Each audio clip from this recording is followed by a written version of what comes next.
আমরা এখানে আসছি আমাদের 4 মাসের বকেয়া বেতনের জন্য আমরা এখানে আসছি, ঠিক আছে।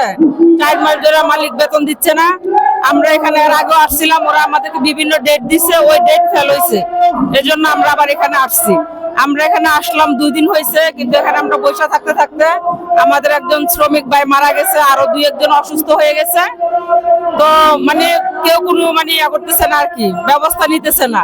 ওরা শুধু মানে বিভিন্ন ইয়া দেখাইতেছে যে হাইকোর্টে যাও, জজ কোর্টে যাও, মালিকের নামে মামলা করো, মানে এরকম তাল বাহানা করতেছে।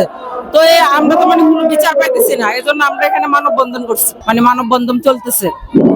কোনো আশ্বাস দেয় নাই, বরঞ্চ এখানে শ্রম ভবনের ভিতরের যে স্যার আছে ওরা আমাদেরকে মানে বিভিন্ন ভাবে এখান থেকে হুমকি দিচ্ছে আমরা এখান থেকে চলে যাওয়ার জন্য।